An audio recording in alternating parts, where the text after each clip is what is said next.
مرحبا اخواني. اليوم امثال عراقية فوق ال 18. دير بالك، فوق ال 18. يقول لك واحد تافل بحلق الثاني. يعني شنو؟ يعني واحد يعرف اسرار الاخر، واحد يعرف سر الثاني. لو كان الشعر عزيز ما كان طلع يمل. تعرفوها. هذا يقول لك انه الشيمة والرجال مو بالشعر ولا بشعر الراس. الشيمة الرجال الاشاوز.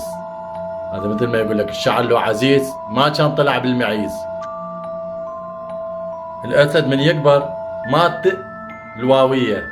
ماكو. هذا المثل ينطبق انه يقول لك الاسد واحد لما يكون يكبر بالعمر الباقين يتشمتون به او يستغلوه. يدور بالخ حبرقي. هذا ينطبق المثل لما الناس تدور باشياء وتنبش عن اشياء بالماضي او تريد تطلع حجج حتى تكسر المقابل. اللي يسوق المطي يتلقى. تعرفون.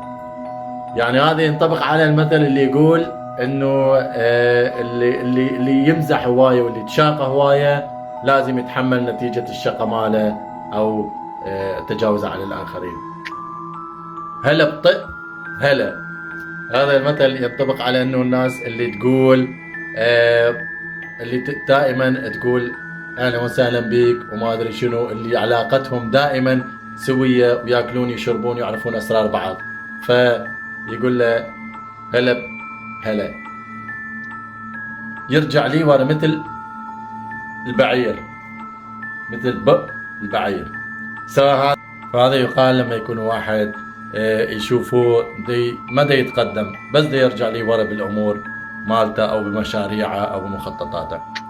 تحياتي لكم. تشاو.